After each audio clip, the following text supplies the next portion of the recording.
Not all betrayals arrive with sharp knives and loud screams.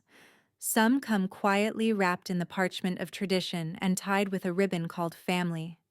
In a lakeside estate in Vermont, beneath the soft golden glow of a chandelier and the delicate clink of champagne glasses, a father handed over the entirety of his fortune to the youngest son, as if it were only natural.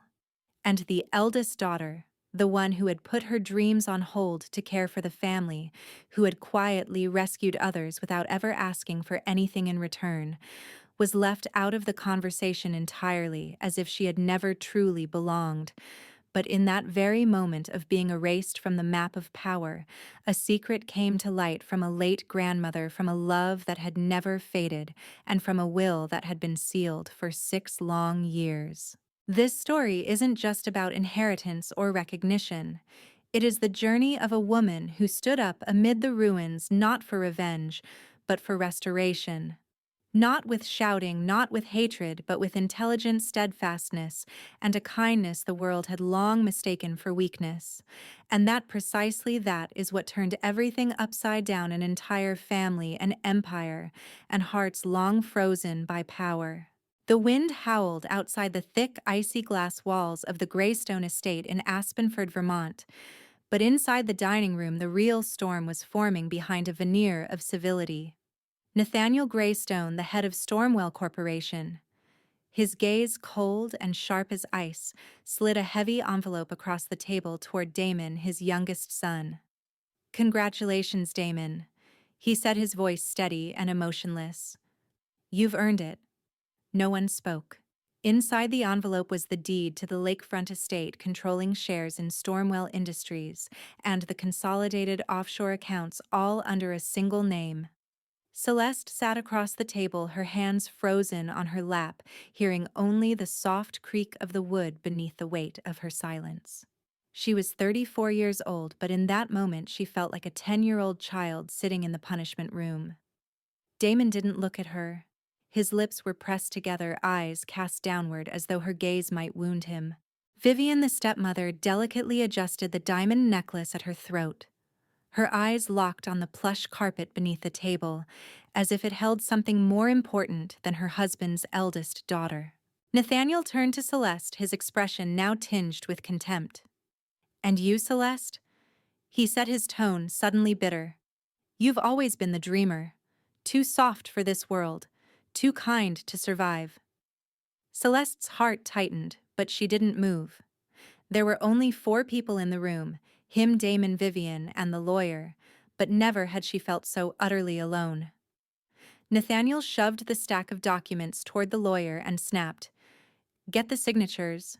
Celeste swallowed the lump rising in her throat.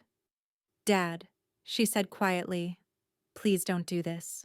He turned away, sneering. "Spare me, Celeste. You made your choice.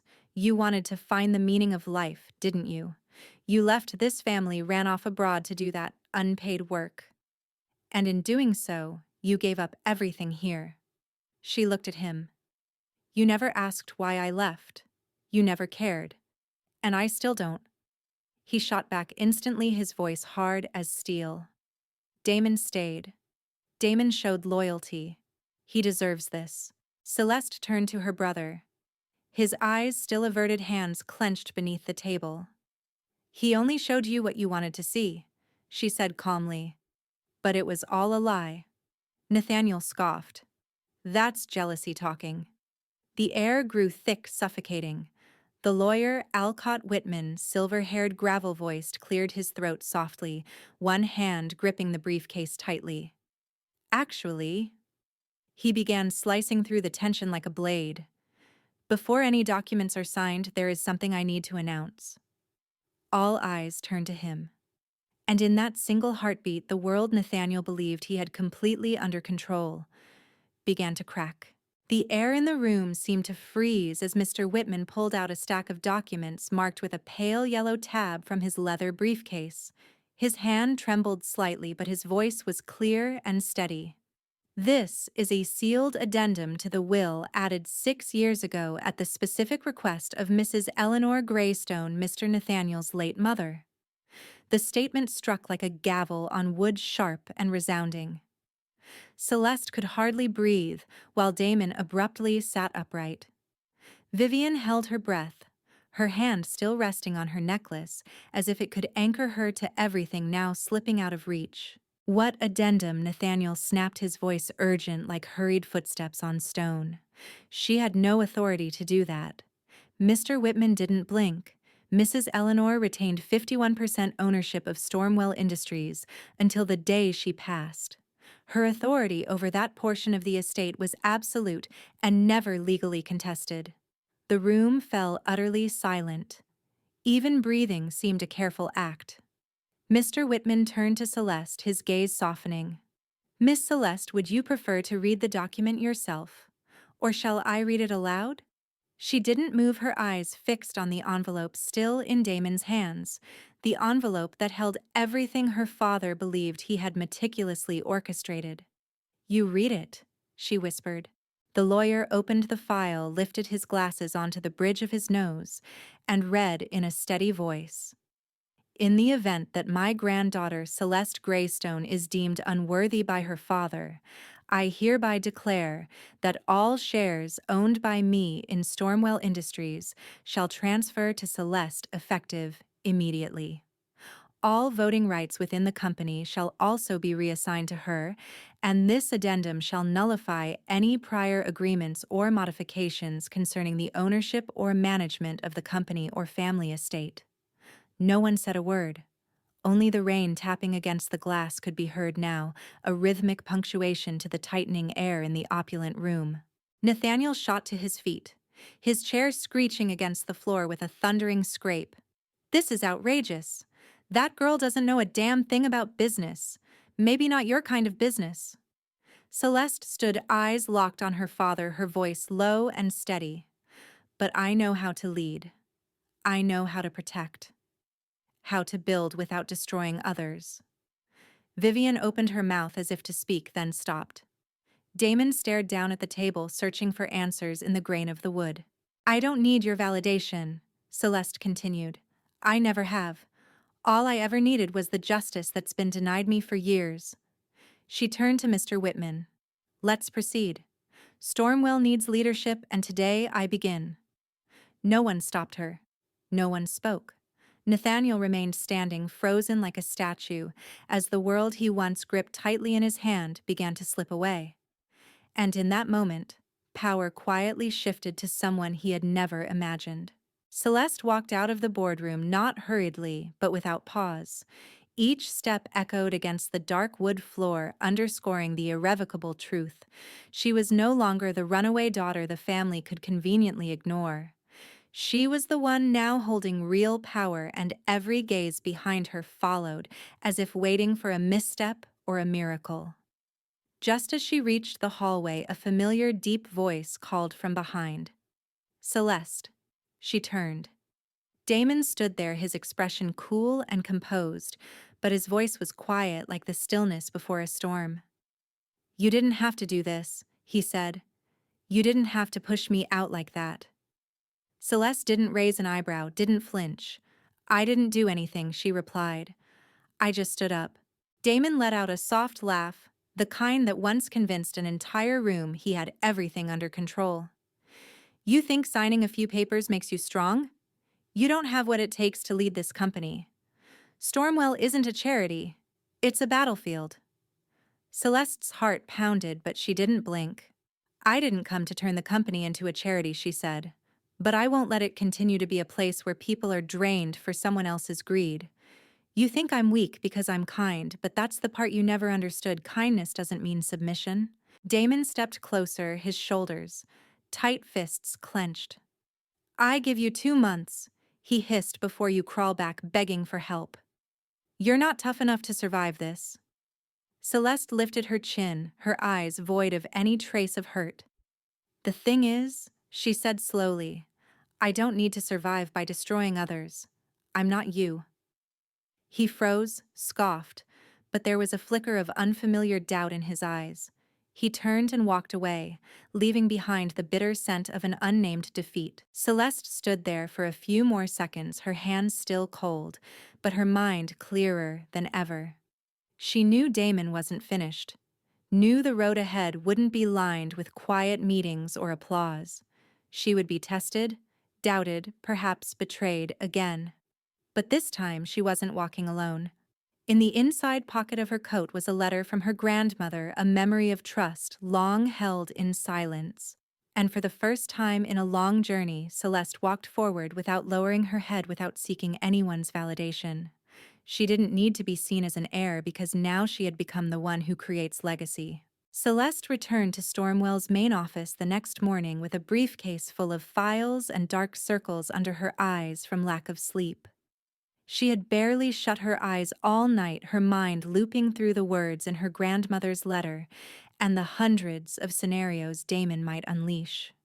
But nothing could have fully prepared her for reality. The moment she stepped onto the executive floor, the atmosphere shifted. Assistants whispered, some employees deliberately turned their backs as she passed, and in the eyes of those who once showed her respect was now suspicion, or worse, pity. No one needed to tell her the rumors had spread. Before noon, the first email landed. A link to an anonymous article on a major financial blog. Stormwell's new CEO once accused of embezzling charity funds. The post included doctored screenshots of bank reports, her name title, and an opening line dripping with malice.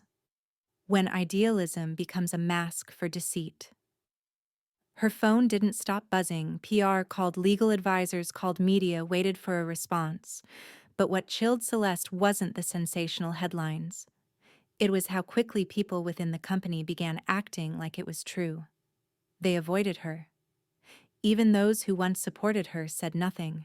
She found herself isolated in her own office, the same room that once belonged to her father, with the same oak desk he used to strategize, now feeling like a deserted fortress. That evening, Celeste sat curled up on the couch in a small conference room, not crying aloud, just breathing in broken, uneven gasps. She wasn't hurting because she was misunderstood. She was hurting because, in a moment of weakness, she wondered if her father had been right all along, that she was born to fail. A soft knock broke the silence. Celeste quickly wiped her eyes, trying to regain composure. But the person who walked in wasn't an advisor or assistant. It was Rosa, the cleaning woman who had worked at Stormwell for nearly 3 decades, always silent like a shadow. She set a warm paper cup of coffee on the table. "I figured you might need this." Celeste stammered. "You? Didn't have to." Rosa sat across from her, a gentle smile on her face. "No one ever brought me anything when I cried in this room. Maybe it's time someone breaks that cycle." Celeste didn't respond right away. She just gave a small nod, eyes red and swollen. Rosa looked at her with steady sincerity. "You have something no one else in this building does, loyalty built on kindness. That's something fake power can never buy." In that rare moment, Celeste felt her roots touch the ground. She hadn't come here to win. She had come to heal. And if that started with a cup of coffee, and someone who listened, then it was a beginning more worthy than any title could ever offer. The next morning, when Celeste walked into the boardroom wearing a charcoal gray blazer and her hair neatly pinned at the nape of her neck, no one greeted her. The stares that followed her were full of doubt, and some didn't even bother to hide the contempt in their eyes. Her seat at the head of the table remained in place, a hollow symbol of new authority, but no one believed she still deserved to sit there. As she set her folder down on the table, Damon entered as if he were the rightful owner. He held a stack of documents in his hand, his eyes brimming with challenge. "Want to play CEO?" he said, his voice smooth and sharp like a letter opener. "Let's see how long you survive this." He threw the folder in front of her, papers slipping from its edges like torn wounds. Celeste didn't need to open them all to understand. Printed emails with timestamps matching her volunteer trips, photoshopped bank account screenshots, and vague accusations of using Stormwell funds for unverified activities. "These documents are fabricated," she said, her eyes locked on Damon. He simply smiled. Do you have proof? The air thickened instantly. You want to destroy me? He whispered, nearly hissing through his teeth. But what I want is what should have been mine. Celeste rose slowly, composed. I don't want to destroy you, Damon, she said. I want to correct what you've done wrong. His face flushed red with rage, but he said nothing. He turned and left a cold wave trailing behind him like morning fog. In that moment, Celeste knew this was no longer a debate. This was war. And Damon had just made the first strike. Within 48 hours, the media exploded with headlines. New Stormwell CEO accused of financial fraud. Family feud behind Stormwell's closed doors. No one waited for her response. She was thrown into the eye of the storm before she had time to build shelter. Internal inboxes overflowed. Phones rang nonstop. The stock price began to wobble. Shareholders grew uneasy. Celeste understood that if she didn't act now, she'd be buried beneath the rubble of lies built by her own blood. But she also knew Damon had pressure tactics and manipulation.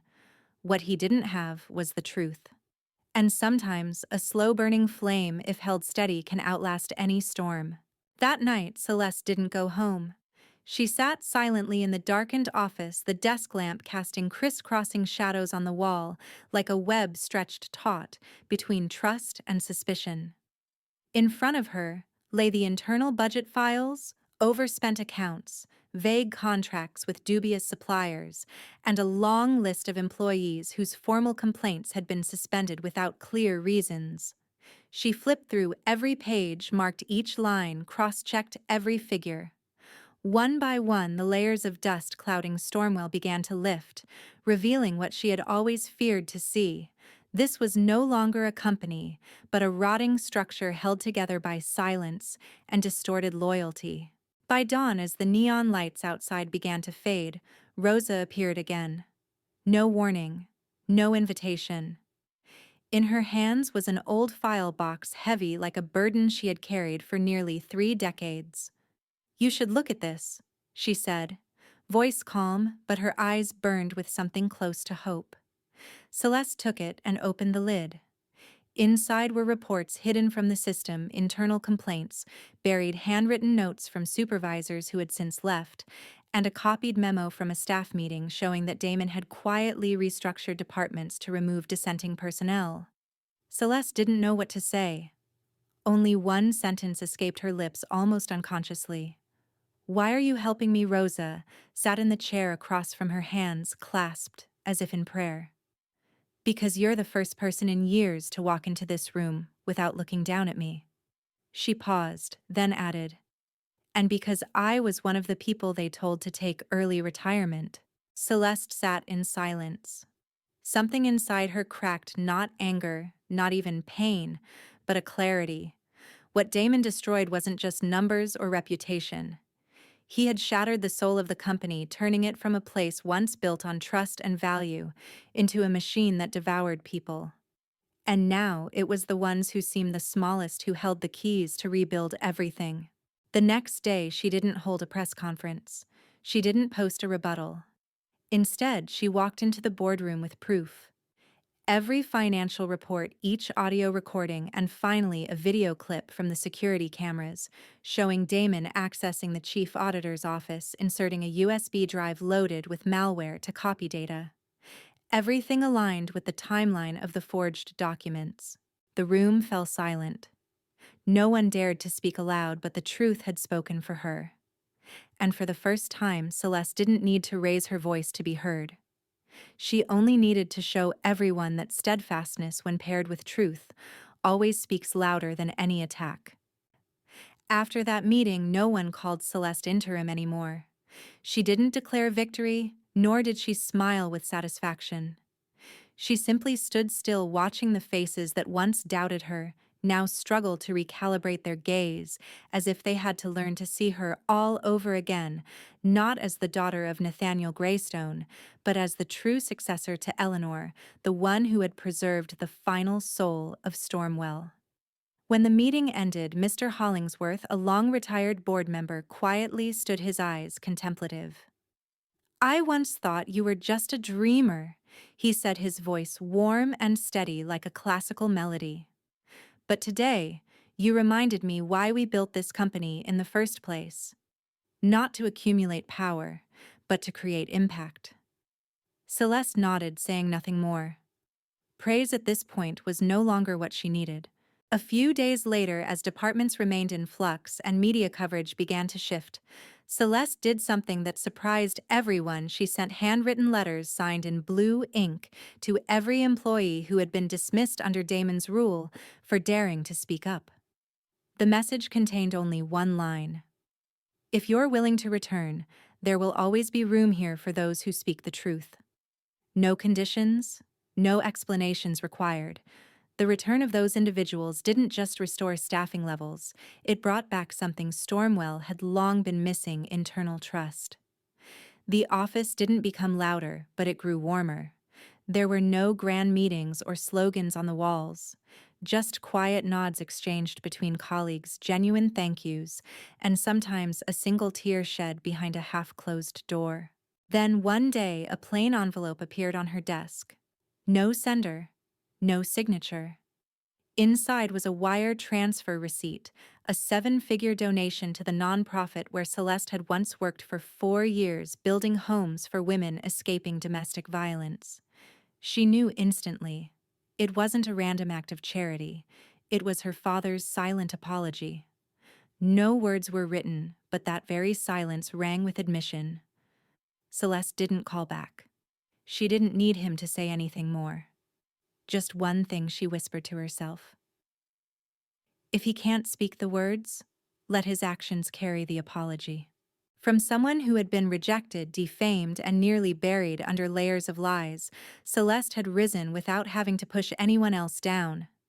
She didn't win by stepping over others. She won by standing tall.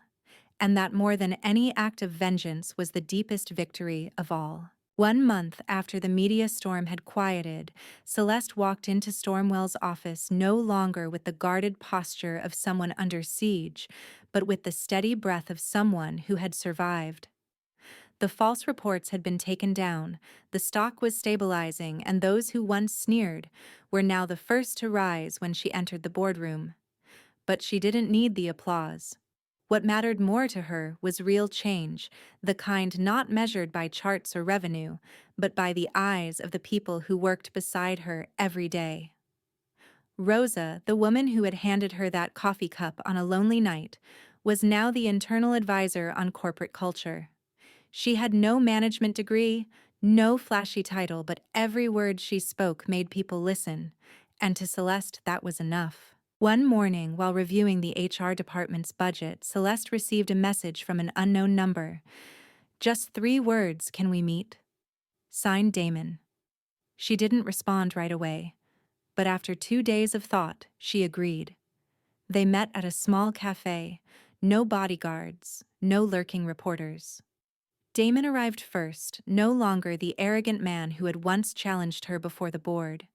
He was thinner, his gaze deeper, his hands constantly moving, as if trying to shake off a persistent anxiety.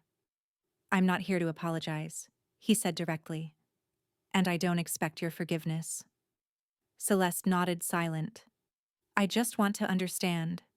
Damon continued, "Why you managed to do what I couldn't. You were loved. I wasn't." The words weren't sharp like an accusation, but tired like a confession. "You're mistaken," Celeste replied, her voice softening. "I wasn't loved more. I just chose not to let loneliness turn me into someone cruel." They sat in silence, as if there was nothing more to say, and perhaps there didn't need to be. After that meeting, they didn't message again. They didn't try to rebuild what had been broken. But a few weeks later, an unexpected investment came through from a private fund with no disclosed founder, targeting a project Celeste had launched: a skills training center for older workers laid off during Damon's restructuring. She knew who it was. No need for confirmation. No thank you necessary. Some acts of redemption, when paired with action, still carry weight, even if they come late. Stormwell was no longer a fortress polished with artificial prestige, but a place where people found each other again through things once thought too late, understanding trust and second chances. The office wasn't grander, but it was warmer. There were no flashy PR campaigns, but each footstep felt lighter. And when Celeste walked past the rows of desks, she no longer heard whispers.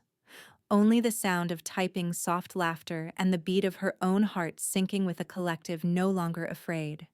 Because in the end, she hadn't just saved a company. She had revived a community. One Sunday morning, as the first rays of autumn sunlight streamed through the top floor windows of Stormwell's headquarters, Celeste stepped into her office and came to a sudden halt. Her father was sitting there. No warning, no secretary's announcement. None of the usual formality, just a man with graying hair, hollow eyes from sleepless nights, and hands clasped as if holding on to the last of his courage. Nathaniel Greystone, the man who once held an empire, now sat across from his daughter like a stranger. "I needed to see it with my own eyes," he said, his voice hoarse, "that you didn't burn it all down." Celeste didn't respond immediately. She pulled out a chair, sat across from him, not reaching for her files or turning on her computer, just quietly watching him. He pulled an old photograph from his coat pocket. In it, 12-year-old Celeste, covered in paint, was laughing in her grandmother Eleanor's arms beside an unfinished wooden shed. "Your mother once said that one day you would change this whole family," he murmured, eyes fixed on the photo. "Back then, I didn't believe her, because if I had, I would have had to admit I was wrong." Celeste nodded gently, not with bitterness, not with blame. "If I did," she replied slowly, "it's because she believed in me when no one else did." Nathaniel looked up, his gaze no longer sharp, but filled with the regret of a man lost in the maze of his own making. "I came to say something I should have said a long time ago." He paused, his voice softening, almost afraid the words might shatter. "I'm sorry, Celeste, for everything." She looked at him, and in that moment she was no longer a CEO, no longer the victorious or the betrayed. She was the child who had once waited for an apology after every time she was overlooked, and finally it had come. Not with roses or dramatic remorse, but with the quiet courage of a father relearning how to love. "Thank you," she said, her eyes still wet but her voice steady. "But if you mean it, don't just say it. Fix it." He nodded, offering no rebuttal. Before leaving, he placed an unmarked envelope on the desk. 2 weeks later, Rosa walked into her office with a stack of files. "The list of people he laid off last year," she said.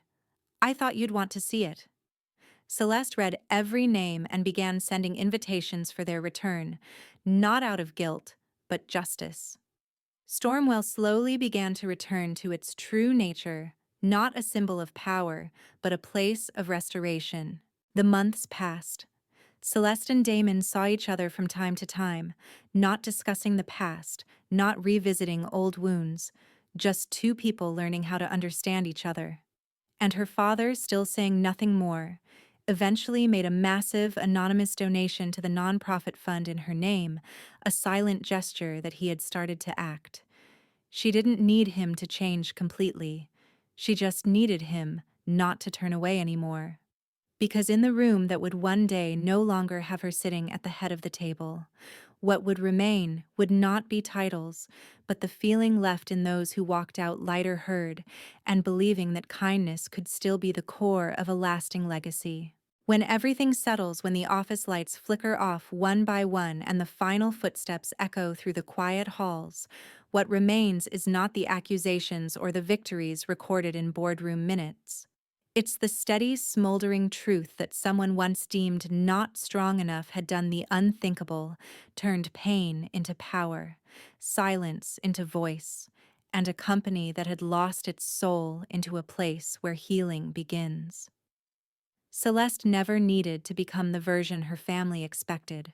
She just needed to return to herself scarred but unshakably whole. If this story reminds you of someone who's silently endured, been cast aside, or had to rise without a single soul standing behind them, don't let them walk alone. Share this video so one more person knows true strength doesn't have to shout. It only has to endure long enough not to be extinguished. And if you believe that kindness can change systems, that integrity can rewrite legacies, hit subscribe to this channel. Because we'll keep telling stories like this where the underestimated become the ones who change the game.